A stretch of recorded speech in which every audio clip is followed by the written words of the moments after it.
معظم شاہ بنی آدم احمد مجتبی شفع روز جزا جناب محمد مصطفیٰ صلی اللہ تعالی علیہ وآلہ وسلم کی بارگاہ میں گلہۂ عقیدت پیش کرنے کے بعد السلام علیکم ورحمۃ اللہ وبرکاتہ۔ آپ لوگوں نے آج کا موضوع پڑھا ہوگا۔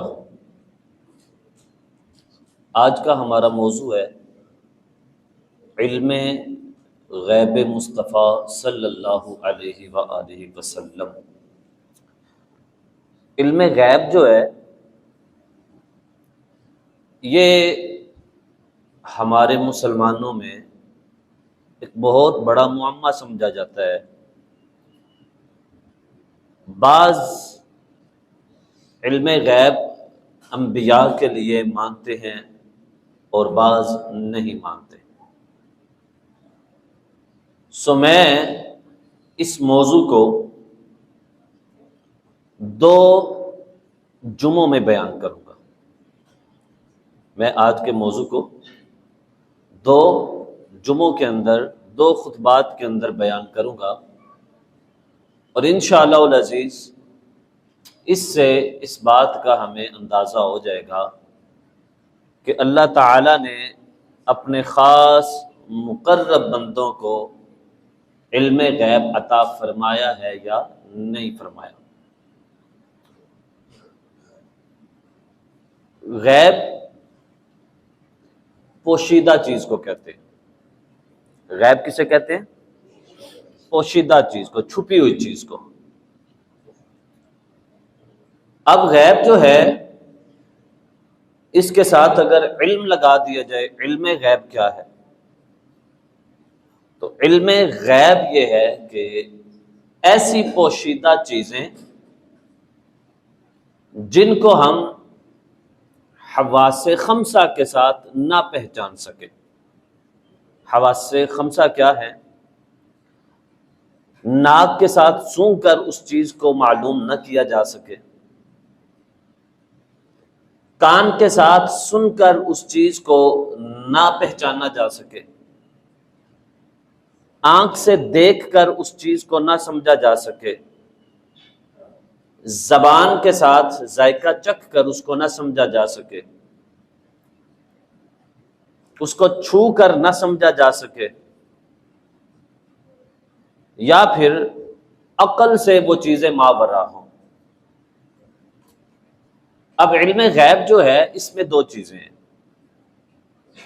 علم غیب کی ایک وہ قسم ہے جو کسی نہ کسی دلیل کے ساتھ ہم سمجھ سکتے ہیں، جیسے اللہ کو دیکھ بھی نہیں سکتے، اللہ کو سن بھی نہیں سکتے، اللہ کو محسوس نہیں کر سکتے۔ ویسے تو محسوس اس کی قدرت ہر شے میں ہے، ہم اس کو چھو نہیں سکتے، لیکن دلائل کی روشنی میں ہم یہ بات سمجھ سکتے ہیں کہ اللہ ہے۔ اللہ ہم سے غیب تو ہے، لیکن دلائل کے ساتھ ہم یہ بات سمجھ سکتے ہیں کہ اللہ ہے۔ اور ایک علم غیب وہ ہے جو دلائل کے ساتھ بھی ہم ثابت نہیں کر سکتے۔ مثلا آپ جتنی مرضی دلیلیں دے دیں، لیکن یہ آپ ثابت نہیں کر سکتے کہ قیامت کب آئے گی۔ یعنی آپ وقت مقرر نہیں بتا سکتے کہ فلاں دن قیامت آئے گی، وقت مقرر ہم نہیں جانتے، یا اس کی موت کب ہوگی یہ ہم دلائل کے ساتھ نہیں سمجھ سکتے۔ بات سمجھ رہے ہیں آپ؟ ماں کے پیٹ میں لڑکا ہے یا لڑکی ہے، یہ ہم دلائل کے ساتھ نہیں سمجھ سکتے۔ ہاں، مفتی احمد یار خان نعیمی علیہ الرحمہ نے لکھا ہے کہ جس طرح آج کل آلہ کار ہیں، جیسے الٹرا ساؤنڈ ہے، اس کے ذریعے معلوم کر لیتے ہیں کہ اس کے پیٹ میں لڑکا لڑکی کیا ہے، تو وہ اس کے لیے غیب کا علم نہیں کہیں گے۔ بات سمجھ گئے آپ؟ یہ باتیں تھوڑی سی مشکل ہیں آپ کے لیے، لیکن ایک تمہید باندھنا ضروری ہے میرے لیے کہ علم غیب کیا ہے۔ علم غیب وہ علم ہے کہ جس کو اللہ تعالی ہی جانتا ہے، اور اللہ تعالی اپنی عطا سے کسی بھی نبی رسول کو عطا فرما دے تو وہ عطا فرما سکتا ہے۔ بات سمجھیں آپ؟ علم غیب جو اللہ رب العزت کے لیے ہے، ادھر سمجھیے میری طرف توجہ کریں، ایک ہوتی ہے چیز ذاتی، ایک ہوتی ہے عطائی۔ ذاتی کا مطلب یہ ہوتا ہے کہ انسان کا کسی چیز کا از خود مالک ہونا، اور عطائی کیا ہوتی ہے؟ عطائی یہ ہوتی ہے کہ کسی کو کوئی چیز عطا کرنا، اسے عطائی کہتے ہیں۔ بات سمجھ رہے ہیں آپ؟ ذاتی اور عطائی میں فرق سمجھیں۔ جیسا کہ اللہ تعالی رحیم ہے تو وہ اپنی ذات کے اعتبار سے، اب وہ خود سے رحیم ہے، کسی کی عطا سے رحیم نہیں، وہ خود سے رحیم ہے، رحم فرمانے والا ہے۔ لیکن وہ کہتا ہے کہ میرا رسول بھی رحیم ہے۔ اب رب ذاتی طور پر رحیم ہے، لیکن مصطفیٰ علیہ الصلوۃ والسلام اللہ کی عطا سے رحیم ہے۔ یہ ذاتی اور عطائی میں فرق ہے۔ جیسے اللہ رب العزت فرماتا ہے میں سمیع ہوں اور میرا رسول بھی سمیع ہے۔ اب رب ذاتی طور پر سمیع ہے، لیکن مصطفیٰ علیہ الصلوۃ والسلام رب کی عطا سے سمیع ہے۔ بات سمجھ رہے ہیں آپ کہ نہیں سمجھ رہے؟ اچھا آگے چلتے ہیں۔ اسی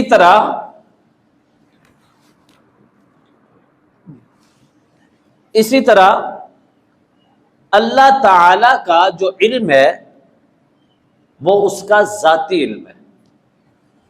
اللہ تعالیٰ کا جو علم ہے وہ کیا ہے؟ وہ کیا ہے؟ ذاتی علم ہے، کسی کی عطا سے نہیں، وہ اپنی ذات کے اعتبار سے ہر شے کو جاننے والا ہے۔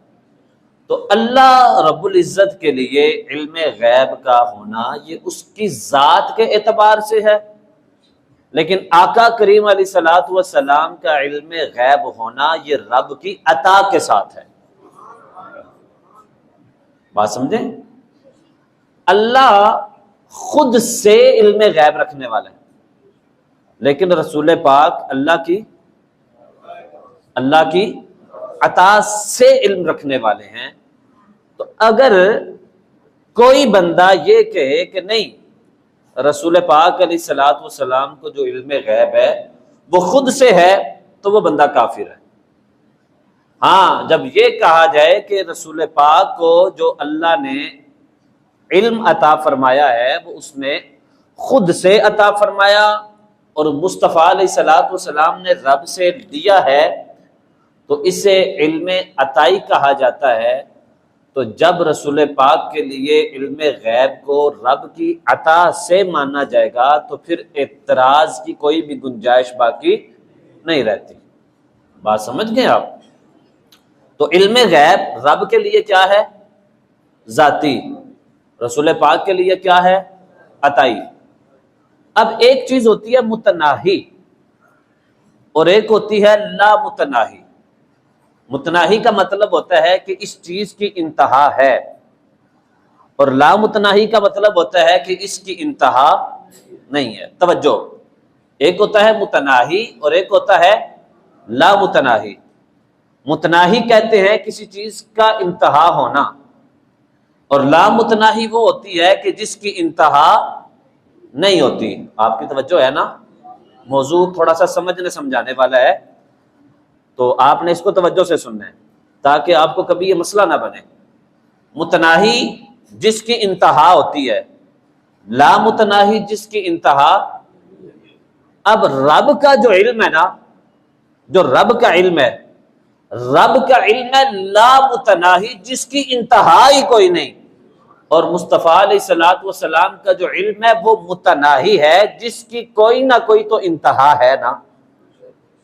رسول پاک علیہ الصلوۃ والسلام کا جو علم ہے وہ متناہی ہے، اس کی ایک نہ ایک انتہا ہے، لیکن اللہ کا جو علم ہے وہ لا متناہی ہے۔ جب رب کا علم لا متناہی ہے، مصطفیٰ کا علم متناہی ہے، تو پھر مصطفیٰ کے لیے علم غیب کا ماننا شرک کیسے بنتا ہے؟ شرک تب بنتا ہے جب کہا جائے کہ جیسا علم مصطفیٰ کو ہے ویسا علم خدا کو ہے، یا جیسا خدا کو ہے ویسا مصطفیٰ کو ہے۔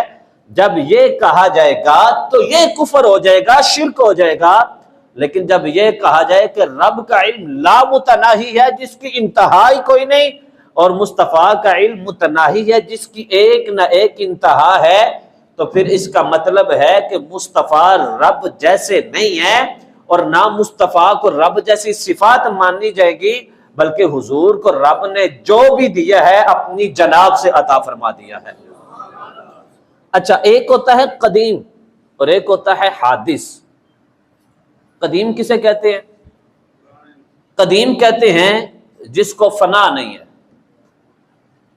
ہمیشہ رہنے والی ہے، ہمیشہ۔ اور ایک ہوتا ہے حادث۔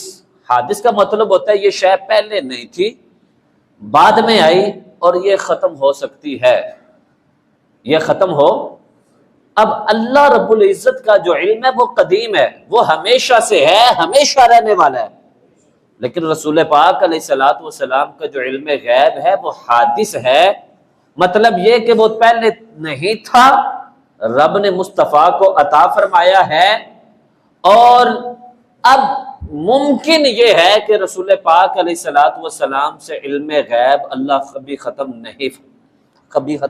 نہیں فرمائے گا۔ بات سمجھ آ گئی آپ کو؟ اب توجہ کریں، ایک ہے مخلوق کا علم، ایک ہے نبی کا علم، اور ایک ہے رب کا علم۔ اب اس میں فرق ہے۔ مخلوق کا علم جب نبی پاک علیہ الصلوۃ والسلام کے علم کے ساتھ اس کی نسبت جوڑی جائے نا، کہ مخلوق کا علم کتنا ہے اور رسول پاک علیہ الصلوۃ والسلام کا علم کتنا ہے، تو علماء نے لکھا کہ آقا کریم علیہ الصلوۃ والسلام کے علم کی مثال یوں سمجھ لو جیسے ایک سمندر ہے، جیسے بولیں، جیسے سمندر ہے، اور فرمایا اس سمندر کے اوپر سے ایک چڑیا اڑ رہی ہو اور وہ اپنی چونچ سے اس سمندر میں سے پانی کا قطرہ لے، تو کہا اس چڑیا کی چونچ میں جو پانی کا قطرہ ہے اس کی سمندر کے سامنے کوئی حیثیت ہے؟ تو کہا جیسے سمندر کے آگے چڑیا کی چونچ میں پانی کے قطرے کی کوئی حیثیت نہیں، اسی طرح ساری مخلوق کا علم جو ہے وہ علم مصطفیٰ کے آگے کوئی حیثیت نہیں رکھتا، کہ کوئی حیثیت نہیں۔ ہاں، رب کا جو علم ہے، نبی کے علم اور رب کے علم کے درمیان ہم نسبت قائم نہیں کر سکتے، یعنی مثال یہ نہیں دے سکتے کہ اب رسول اللہ کا علم رب کے علم کے سامنے یوں ہے جیسے سمندر کے سامنے چڑیا کی چونچ میں پانی ہے۔ اس کی وجہ کیا ہے؟ مخلوق کی مثال مصطفیٰ کے علم کے ساتھ تو دی جا سکتی ہے، لیکن نبی پاک کے علم کی مثال رب کے علم کے ساتھ اس لیے نہیں دی جا سکتی کہ سمندر کی کوئی نہ کوئی تو حد ہے نا، سمندر کی کوئی نہ کوئی تو حد ہے نا۔ جہاں پر ٹائٹینک کا جہاز ڈوبا ہوا ہے، صرف وہاں پانی کی جو گہرائی ہے وہ 4 کلومیٹر بنتی ہے، 4 کلومیٹر۔ تو آپ اندازہ لگائیں وہ اتنا گہرا پانی، ابھی اور آگے گہرے پانی ہیں، لیکن پھر بھی سمندر کی کہیں نہ کہیں تو حد ہے نا، لیکن رب کے علم کی تو کہیں بھی حد نہیں ہے۔ اس لیے نبی پاک علیہ الصلوۃ والسلام کے علم کی نسبت رب کے علم کے ساتھ نہیں جوڑ سکتے، بس یہ کہہ سکتے ہیں کہ رب نے مصطفیٰ علیہ الصلوۃ والسلام کو عطا فرمایا تو اپنی شان کے لائق عطا فرما دیا۔ یہ علم غیب کے بارے میں نے تمہید تھوڑی سی سمجھائی آپ کو کہ علم مصطفیٰ کو رب کے علم کے ساتھ کوئی مقابلہ نہیں، رسول پاک علیہ الصلوۃ والسلام کے علم کو اللہ کے علم کے ساتھ۔ آپ کی توجہ ہے یا میرا موضوع تھوڑا مشکل ہو گیا آج؟ ہاں جی، مشکل تو نہیں ہوا؟ اگر مشکل ہوا ہے تو پھر چپ ہوئیے گا، نہیں مشکل تو پھر سبحان اللہ کہیے۔ اس کا مطلب ہے آپ کو سمجھ آ رہی ہے۔ استاد کا فرض بنتا ہے شاگردوں سے پوچھنا، اور کاکا سمجھ بھی آ رہی کہ نہیں آ رہی، اے نانا ہوئے استاد بولتا جائے تو پیریڈ ختم ہوئے تو شاگرد کہنا جو پتہ نہیں استاد نے بیان کی کیتا ہے. تو اس لیے استاد کا فرض بنتا ہے وہ اسٹوڈنٹ سے پوچھے کہ بھائی سمجھ بھی آئی کہ نہیں آئی. اس لیے میں ساتھ ساتھ پوچھتا رہتا ہوں کہ سمجھ بھی آ رہی ہے کہ نہیں آ رہی. تو میرا پوچھنا فرض ہے اور آپ کا بتانا فرض ہے، تاکہ بیچ میں کہیں ابہام نہ رہ جائے، کیونکہ میرے بیان کے بعد پھر لوگوں کو اعتراض یاد آتے ہیں. تو میں چاہتا ہوں کہ میں آپ کے اعتراض یہیں پہ ختم کر کے بھیجوں، تاکہ جب آپ یہاں سے جائیں تو آپ کو پتہ چلے کہ مقام مصطفیٰ ہے کیا. علم غیب، اس کے بارے میں کچھ قرآن پاک کی آیات اب پیش کرتا ہوں. میرا موضوع کا کچھ انداز یہ ہوگا، پہلے تو میں نے آپ کو علم غیب کے بارے میں تھوڑا سا بتایا کہ علم غیب ہے کیا، پھر بتایا کہ اللہ کے علم اور رسول پاک علیہ الصلوۃ والسلام کے علم کے درمیان کوئی نسبت نہیں. بات سمجھ گئے آپ؟ پھر یہ بتایا کہ اللہ کے علم کو نبی پاک کے علم کے ساتھ نہیں تولا جا سکتا. اللہ کا جو علم ہے وہ لا متناہی ہے، وہ قدیم ہے، ہمیشہ رہنے والا ہے. لیکن جو رسول پاک کو اللہ نے علم عطا کیا ہے اس کی کوئی نہ کوئی انتہا ضرور ہے، اس کی انتہا ضرور ہے. بات سمجھ گئے آپ؟ اب آئیے، میرے موضوع کو آپ کو فوری سمجھ نہیں آئے گا، یہ میں پہلے بات بتا دوں. یہ 2 جمعوں کے اندر میں نے اس موضوع کو جو ڈیوائیڈ کیا ہے نا، اس کو آپ جب مکمل سماعت کریں گے نا، آج کا موضوع بھی اور اگلے جمعے کا بھی، تو انشاءاللہ پھر آپ کو صحیح سمجھ آئے گی کہ اصل میں علم غیب مصطفیٰ پر کوئی اعتراض بنتے ہی نہیں ہے. بس لوگوں کو سمجھنے اور سمجھانے میں ذرا فرق ہے. لوگ سمجھنے میں بھی غلطی کر جاتے ہیں اور کچھ سمجھانے میں غلطی کر جاتے ہیں. میں یہ 2 جمعے جو انشاءاللہ اس پہ بیان کروں گا، اگر جس نے یہ 2 جمعے صحیح سن لیے اور سمجھنے کی نیت سے سنے، یہ نہیں کہ بس ٹائم پاس کے لیے نہیں، سمجھنے کی نیت سے اگر کوئی سنے گا تو انشاءاللہ اس کے جو اعتراضات ہیں وہ ختم ہو جائیں گے. بات سمجھ گئی آپ کو کہ نہیں آئی سمجھ؟ اچھا، اب توجہ سے میری گفتگو کی طرف آپ آئیے. علم غیب مصطفیٰ علیہ الصلوۃ والسلام پر میں سب سے پہلے قرآن پاک کی آیات کچھ پیش کرتا ہوں. اللہ تعالیٰ قرآن پاک میں حضرت آدم علیہ السلام کے بارے میں ارشاد فرماتا ہے، وَعَلَّمَ آدَمَ الْأَسْمَاءَ كُلَّهَا ثُمَّ عَرَضَهُمْ عَلَى الْمَلَائِكَةِ. اور اللہ تعالیٰ نے آدم علیہ السلام کو تمام اشیاء کے نام سکھائے، پھر سب اشیاء ملائکہ پر پیش کی. آدم علیہ السلام کو پیدا کیا، پھر جتنی چیزیں اللہ تعالیٰ نے پیدا کرنی تھی اللہ تعالیٰ نے ان کے نام حضرت آدم علیہ السلام کو پہلے سکھا دیے. اب قیامت تک جتنی چیزیں بننی تھیں اللہ تعالیٰ نے ان ساری چیزوں کے نام آدم علیہ السلام کو سکھائے. جی، آدم علیہ السلام کو سکھائے. اب قیامت تک جو چیزیں آنی تھیں وہ غیب ہیں، وہ پوشیدہ ہیں، لیکن اللہ تعالیٰ نے آدم علیہ السلام کو ان چیزوں کے نام پہلے بتا دیے. اس کا مطلب کیا نکلا کہ اللہ تعالیٰ اگر چاہے تو اپنے نبی کو پہلے ہی کسی بھی چیز کا علم عطا فرما سکتا ہے، خود سے نہیں. یہ لفظ آپ نے بار بار سننا ہے، نبی خود سے نہیں جانتا، نبی وہی جانتا ہے جو رب اسے عطا فرماتا ہے.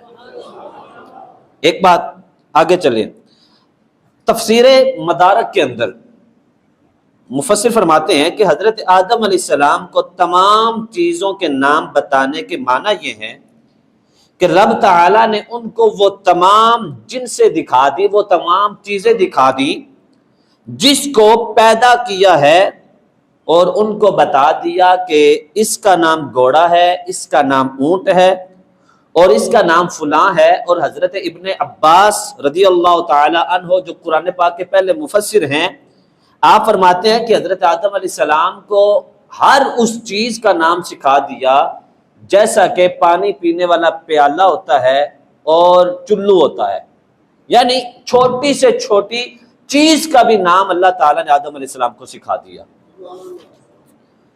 اب آگے چلیں، اللہ تعالیٰ نے قرآن پاک میں ارشاد فرمایا،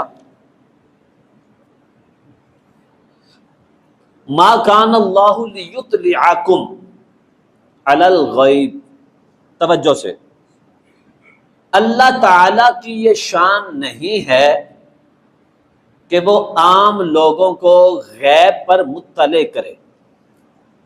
اللہ کی یہ شان نہیں ہے کہ وہ لوگوں کو غیب کے علم پر مطلع فرمائے اللہ کی شان ہی نہیں، وہ عام لوگوں کو علم غیب نہیں دیتا۔ یہ قرآن ہے۔ اب اس آیت کو پڑھ کر، یہاں تک کا حصہ پڑھ کر ہر انسان سمجھے گا کہ اللہ تو کسی کو بھی علم غیب نہیں دیتا، اور یہ سورہ آل عمران کی آیت نمبر 179 ہے، اور یہ چوتھے پارے کے اندر آتی ہے۔ فرمایا اللہ کی یہ شان نہیں ہے کہ وہ لوگوں کو کس پر مطلع کرے؟ غیب پر۔ لیکن اس آیت کا اگلا حصہ آپ نے توجہ سے سماعت کرنا ہے۔ فرمایا وَلَٰكِنَّ اللَّهَ يَجْتَبِي مِن رُّسُلِهِ مَن يَشَاءُ، فرمایا لیکن اللہ تعالی اپنے رسولوں میں سے جسے چن لیتا ہے اسے غیب کا علم عطا فرما دیتا ہے۔ اب یہ اللہ رب العزت نے قرآن پاک کی سورہ آل عمران کے اندر بات نازل فرما دی۔ فرمایا عام لوگوں کو ہم غیب کا علم نہیں دیتے، لیکن اللہ اپنے رسولوں میں سے جسے چاہتا ہے اسے چن لیتا ہے اور اسے غیب کا علم عطا فرما دیتا ہے۔ اب یہاں پر میں کچھ تفصیل اس آیت کا شان نزول کی دینا چاہتا ہوں، آپ کی توجہ ہے نا؟ یہ آیت اتری کیوں، اس کا شان نزول کیا ہے، وہ ضروری ہے بتانا۔ ہوا یہ کہ ایک دن حضور علیہ الصلوۃ والسلام نے اپنے صحابہ کرام سے فرمایا کہ میری امت جب مٹی تھی، ابھی بنی نہیں تھی، میں ان کو بھی جانتا ہوں، اور فرمایا قیامت تک جتنے لوگ میری امت میں آئیں گے ان میں سے جو مجھ پر ایمان لائیں گے میں انہیں بھی جانتا ہوں، اور فرمایا قیامت تک میری امت میں جو لوگ پیدا ہوں گے جو مجھ پر ایمان نہیں لائیں گے میں ان کو بھی جانتا ہوں۔ جب رسول پاک علیہ الصلوۃ والسلام نے یہ بات ارشاد فرمائی نا، تو جو منافق تھے وہ کھڑے ہو گئے اور انہوں نے مذاق اڑانا شروع کر دیا۔ اور مذاق کیا اڑایا؟ کہا دیکھو مسلمانوں کا نبی کہتا ہے کہ قیامت تک جو لوگ آئیں گے میں یہ جانتا ہوں کہ ان میں سے کون ایمان والا ہے اور کون ایمان والا نہیں ہے، جبکہ ہم ان کے ساتھ رہتے ہیں اور انہیں پتہ ہی نہیں کہ ہم منافق ہیں یا مسلمان ہیں۔ انہوں نے جب مذاق اڑایا نا رسول پاک علیہ الصلوۃ والسلام کا، جب حضور نے فرمایا میں قیامت تک کے لوگوں کے بارے میں جانتا ہوں، اللہ تعالی نے اسی وقت آیت نازل فرمائی۔ فرمایا ما کان اللہ لیذر المؤمنین علی ما انتم علیہ حتی یمیز الخبیث من الطیب، اللہ مسلمانوں کو اسی حال پر چھوڑنے کا نہیں جس پر تم ہو، جب تک کہ اللہ تعالیٰ گندے اور ستھرے کو جدا نہ کر دے۔ اور آگے فرمایا اللہ کی یہ شان نہیں کہ ہر کسی کو غیب کا علم عطا کرے، لیکن رسولوں میں سے جسے چن لیتا ہے اسے عطا فرما دیتا ہے۔ اب جب منافقین نے یہ بات کی نا تو پھر کیا ہوا؟ پھر اللہ تعالیٰ نے آقا کریم علیہ الصلوۃ والسلام پر یہ آیت نازل فرمائی اور بتا دیا کہ ہم ہر ایک کو تو علم نہیں دیتے، لیکن جسے اللہ چاہے اسے علم عطا فرما دیتا ہے۔ تو آئیے ذرا، یہ میرے پاس بخاری شریف کی کتاب ہے۔ کون سی کتاب ہے؟ بخاری شریف۔ میں حوالے سارے لے کر آیا ہوں علم غیب پر، تاکہ لوگوں کو کہیں پر اعتراض کی گنجائش نہ رہے۔ یہ ہے صحیح البخاری۔ کون سی کتاب ہے؟ صحیح قرآن پاک کے بعد جس کتاب کا مرتبہ ہے اسے صحیح البخاری کہا جاتا ہے۔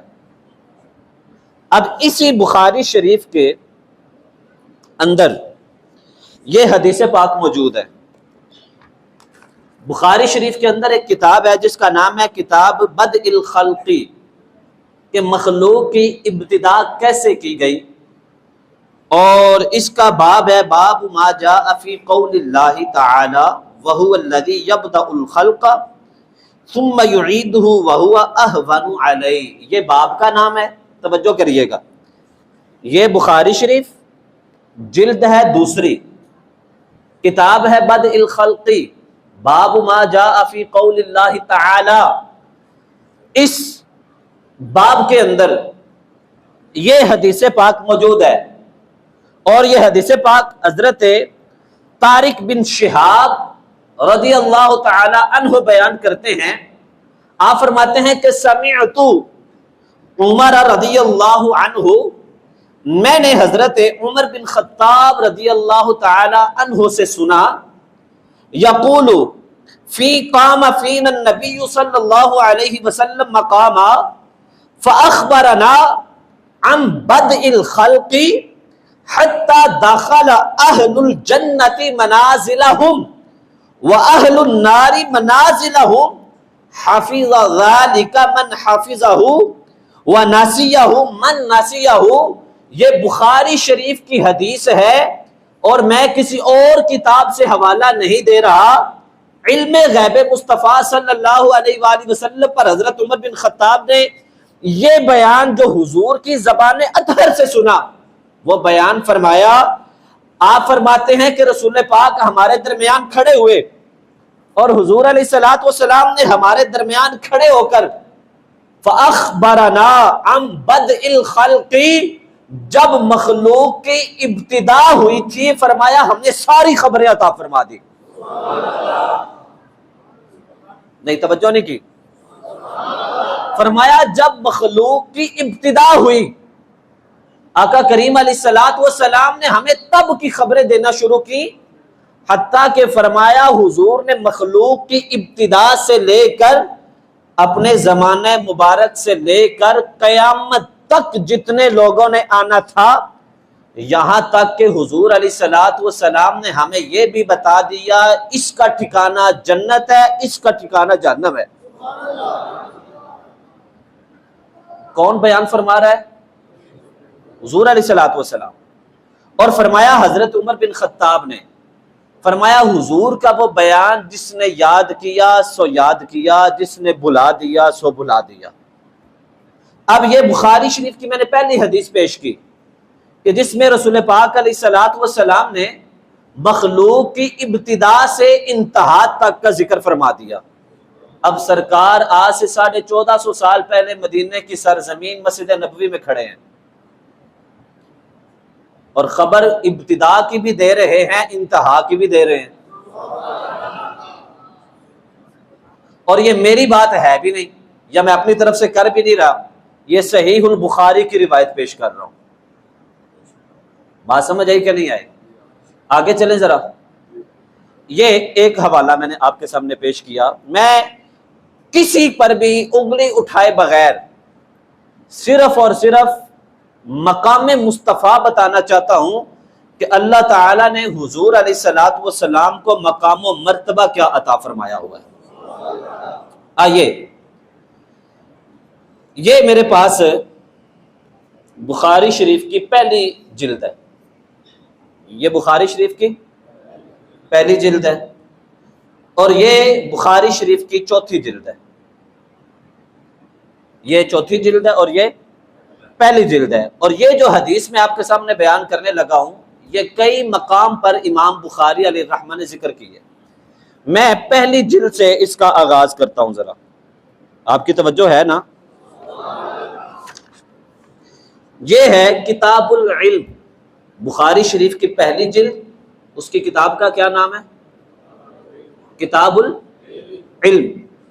اور اس کا جو باب ہے وہ باب ہے من برک علی رکبتیہ عند الامام او المحدث، اور ایک اس کا اور باب ہے جو اس سے پہلے ہے، باب الغضب فی الموعظۃ والتعلیم اذا رأى ما یکرہ۔ یہ دو بابوں کے اندر یہ حدیث ذکر ہے۔ اب آپ نے ذرا اس حدیث کو توجہ سے سماعت کرنا ہے، توجہ ہے آپ کی؟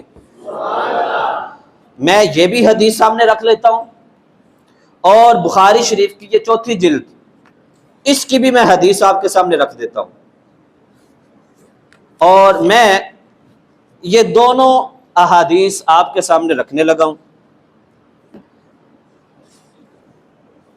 جب حضور علیہ الصلوۃ والسلام نے یہ بات ارشاد فرمائی کہ میں اپنی امت کے پہلے لوگوں کو بھی جانتا ہوں اور میں اپنی امت کے بعد کے لوگوں کو بھی جانتا ہوں، تو منافقین نے اعتراض کیا کہ دیکھو مسلمانوں کا نبی غیب کی خبریں دیتا ہے، تو پھر اللہ تعالیٰ نے قرآن پاک کی آیت نازل فرمائی کہ اللہ لوگوں کو غیب کا علم تو نہیں دیتا، لیکن رسولوں میں سے جسے چن لیتا ہے اسے عطا فرما دیتا ہے۔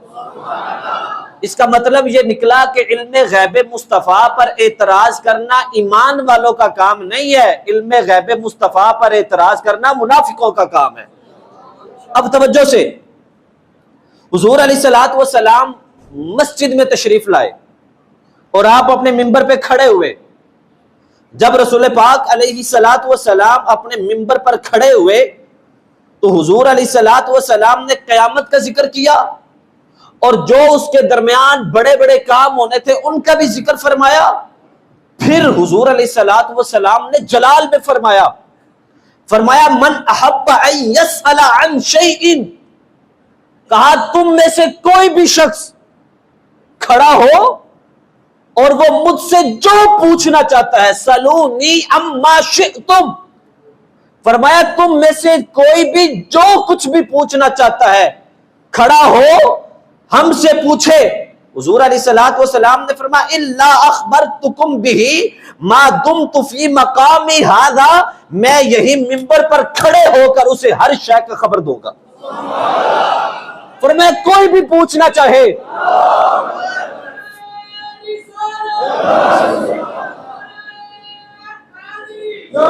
فرمایا میں یہاں ممبر پہ کھڑا ہوں، تم میں سے سالونی اما شئتم، مجھ سے جو بھی پوچھنا چاہتے ہو پوچھو، میں محمد یہاں ممبر پہ کھڑا ہوں تمہیں اس کا جواب دوں گا۔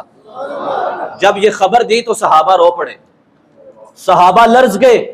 آج تو لوگوں کو بڑا چسکا آتا ہے نا علم مصطفیٰ پر، مقام مصطفیٰ پر، حضور علیہ الصلوۃ والسلام کے ادب و احترام پر اعتراض کرتے ہوئے، جناب یہ نہیں وہ نہیں، لیکن جب رسول پاک علیہ الصلوۃ والسلام نے فرمایا سلونی اما شئتم، پوچھو جو پوچھنا چاہتے ہو، صحابہ رو پڑے، ان کے رونگٹے کھڑے ہو گئے۔ اتنے میں ایک صحابی تھے جنہیں حذیفہ کہا جاتا ہے، اور لوگ ان کو تانا دیتے تھے، تانا یہ دیتے تھے کہ تو اپنے باپ کا نہیں ہے بلکہ تیری ماں نے زنا کیا تھا تو تو پیدا ہوا۔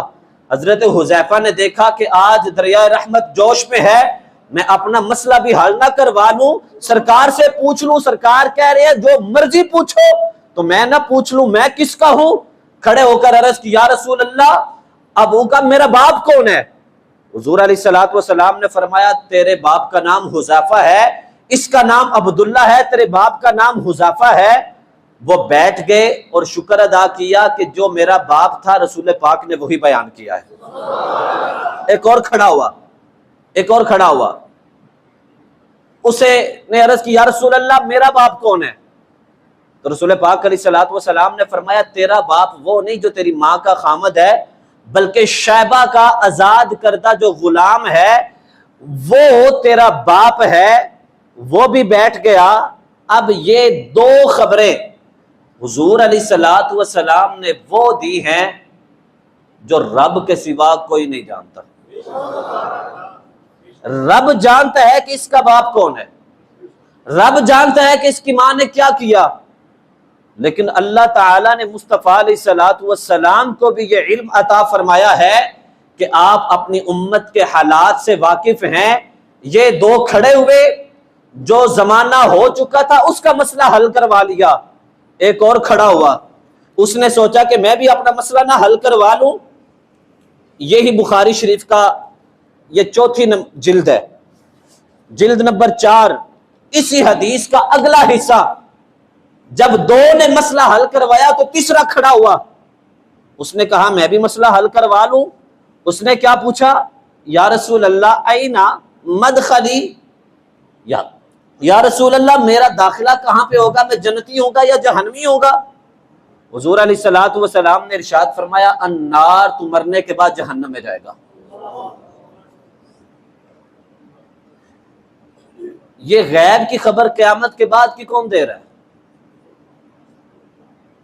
یہ خبر کون دے رہا ہے؟ قیامت ہو گئی، وہ بندہ مر گیا تھا، زندہ تھا، مسجد میں موجود تھا، لیکن اپنا آخری ٹھکانہ پوچھا، رسول پاک علیہ الصلوۃ والسلام نے اسے فرما دیا کہ تیرا آخری ٹھکانہ جو ہے وہ جہنم ہے۔ جب صحابہ کرام نے اور کچھ عام لوگوں نے حضور سے یہ سوال کیے نا، تو حضور کے چہرے کا رنگ متغیر ہو گیا، آپ کو جلال آیا۔ تو حضرت عمر فاروق نے کیا کیا، یہ دیکھیے گا، میں ہاتھ جوڑ کر آپ سے عرض کرنے لگا ہوں، خدا را حضور کی ذات پر اعتراض نہ کیا کرے، آقا کریم علیہ الصلوۃ والسلام کے مقام و مرتبہ پر اعتراض نہ کیا کریں۔ جب حضور کا جلال بڑھ گیا نا، تو حضرت عمر فاروق نے کیا کیا، ذرا یہ دیکھیے گا۔ حضرت عمر فاروق اعظم اٹھے اور یوں اپنے گھٹنوں کے بل بیٹھ گئے، یوں۔ یہ حضرت عمر فاروق کی بات کر رہا ہوں، جس کے بارے میں حضور نے فرمایا میرے بعد کوئی نبی ہوتا تو وہ عمر بن خطاب ہوتا۔ یوں ہاتھ جوڑ لیے اور عرض کرنے لگے، یا رسول اللہ، ہم اللہ سے توبہ کرتے ہیں، ہم اللہ سے معافی مانگتے ہیں کہ آج کے بعد ہم ایسا سوال نہیں کریں گے، ہم رب کے، اللہ اور دین کے، اسلام اور آپ کے نبی حق پر ہونے پر راضی ہو گئے، ہم راضی ہیں۔ آقا کریم علیہ الصلوۃ والسلام کا جلال جاتا رہا، آپ تشریف فرما۔ بات کرنے کا مقصد کیا ہے میرا؟ یہ علم غیب مصطفیٰ رب نے حضور کو دیا۔ اس پر ایک تو میں نے قرآن پاک کی آیت پیش کی کہ اللہ فرماتا ہے کہ اللہ کی یہ شان ہی نہیں ہر ایک کو غیب دے، نبیوں میں سے جسے چن لیتا ہے اسے عطا فرما دیتا ہے۔ جب رب دے رہا ہے تو اعتراض کس بات کا؟ اسی طرح سورۃ الجن 29ویں پارے کی آیت، اللہ تعالیٰ ارشاد فرماتا ہے عالم الغیب فلا یظہر، اللہ تعالیٰ کسی کو بھی غیب پر مطلع نہیں کرتا، الا من ارتضی من رسول، مگر رسولوں میں سے جسے چن لیتا اسے عطا فرما دیتا ہے۔ رسولوں میں سے جسے چن لیتا ہے اسے عطا فرما دیتا ہے۔ قرآن پاک کو سمجھنے کے لیے قرآن پاک کی ہر آیت پر توجہ کا ہونا ضروری ہے۔ آج میں نے ابھی صرف تمہید باندھی ہے علم غیب پر، علم غیب مصطفیٰ پر۔ ابھی آئندہ جمعے میں میں نے سائنسی طور پر بھی یہ بات ثابت کرنی ہے، سائنس کے طور پر، کہ آج سے 1400 سال پہلے جو حضور نے بات ارشاد فرمائی تھی، آج سائنس اس کو بالکل عین ثابت کر رہی ہے کہ جیسے مسلمانوں کے نبی نے کہا تھا ویسا ہی آج ہو رہا ہے۔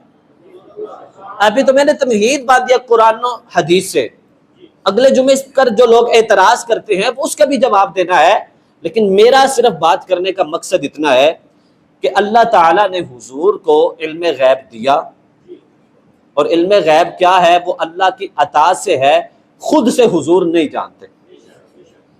اللہ تعالیٰ نے عطا کیا، حضور نے لیا تو حضور جانتے ہیں، خود سے حضور ہے۔ جیسے ایک بہت بڑی حدیث پیش کر کے اعتراض کیا جاتا ہے کہ حضور علیہ الصلوۃ والسلام نے ارشاد فرمایا کل قیامت کے دن میں حوض کوثر پر کھڑا ہوں گا اور میں پانی پلا رہا ہوں گا، اور فرمایا میرے پاس کچھ لوگ آئیں گے، میں انہیں پانی دینے لگوں گا، تو فرشتے آ کر مجھے کہیں گے یا رسول اللہ آپ نہیں جانتے کہ انہوں نے آپ کے بعد کیا کیا، انہوں نے آپ کے بعد آپ کا دین چھوڑ دیا تھا۔ اب یہاں پر اعتراض کرنے والے اعتراض کرتے ہیں کہ دیکھو اگر نبی کو علم غیب ہوتا تو ان کو پتہ ہی نہیں تھا کہ یہ لوگ میرے اسلام سے پھر گئے، اگر علم غیب ہوتا تو حضور پہچان نہ جاتے۔ اعتراض تو ان کا بنتا ہے، لیکن یہی حدیث علم غیب مصطفیٰ کو ثابت بھی کرتی ہے۔ یہ خبر حضور نے کب دی؟ 1450 سال پہلے، ایسا ہی ہے، مدینے میں دی۔ مدینے میں بیٹھ کر حضور خبر قیامت کی دے رہے ہیں۔ آپ نے توجہ نہیں کی، سرکار نے فرمایا کچھ لوگ آئیں گے، میں انہیں پانی دینے لگوں گا، فرشتے کہیں گے حضور یہ آپ کے بعد پھر گئے تھے، آپ نہیں جانتے۔ اب لوگ اعتراض کرتے کہ اگر حضور کو علم غیب ہوتا تو آپ پہچان نہ جاتے۔ تو ہم نے کہا یہ حدیث سرکار نے بیان کی 1450 سال پہلے مسجد نبوی میں بیٹھ کر، اور خبر کب کی دے رہے ہیں؟ تو بھائی جو نبی 1450 سال پہلے قیامت کی خبر آج دے رہا ہے، ابھی کیا تو علم غیب نہیں ہے؟ جو یہ جانتا ہے کہ یہ سارا معاملہ ہوگا، تو کیا وہ یہ نہیں جانتا کہ یہ لوگ کون ہیں؟ بس اللہ تعالیٰ نے حضور کی شان و عظمت کا چرچا کروانا ہے، اس لیے حضور سے کچھ چیزوں کو پوشیدہ رکھا جاتا ہے۔ آقا کو علم غیب ہے، اللہ کی عطا سے ہے، خود سے۔ آپ کو بات مشکل لگی آج، اس لیے کہ یہ ایک علمی ٹاپک تھا، لیکن میں یہ چاہتا ہوں کہ اس کو اس طریقے سے بیان کروں کہ آپ لوگوں کو اعتراض کی گنجائش نہ رہے۔ اور انشاءاللہ جو اگلا جمعے کا موضوع ہوگا وہ میں بڑے آسان اور سادے لفظوں میں بیان کروں گا۔ آج تھوڑی علمی گفتگو تھی، حوالے دینا میری مجبوری ہے، اور میرے لیے یہ میرا منصب ہے کہ میں یہ ریفرنس دوں۔ ابھی یہ میرے پاس بخاری ہے، یہ ترمذی شریف ہے، یہ میرے پاس تفاسیر ہیں، اور یہ میرے پاس مشکات المصابیح کی پوری کتاب ہے، اور یہ ساری کی ساری کتابیں عربی میں ہیں۔ اور یہ ایسے نہیں کہ میں نے اپنی لائبریری میں سجا کر رکھی ہیں، میں نے یہ ساری کی ساری کتابیں عربی میں پڑھی ہوئی ہیں۔ صرف ایک حدیث پڑھ کر کسی بھی بات کا فیصلہ نہیں کیا جاتا، ایک ایک موضوع پر 20 احادیث ہوتی ہیں، ہر حدیث کو پڑھنے کے بعد اس کا نتیجہ نکالا جاتا ہے۔ تو اس لیے حوالے سارے موجود ہیں، لیکن حوالے کی ضرورت اس کے لیے ہوتی ہے جو ماننے والا نہیں، جو مقام مصطفیٰ کو ماننے والا ہے، اس کے لیے حضور کا نام ہی سب سے کافی ہے۔ باقی اگلے جمعے انشاءاللہ میں اس کو اور انداز میں بیان کروں گا، سادے انداز میں کروں گا، تو آپ کے ذہن میں جتنے سوالات ہیں وہ انشاءاللہ دور ہو جائیں گے انشاءاللہ۔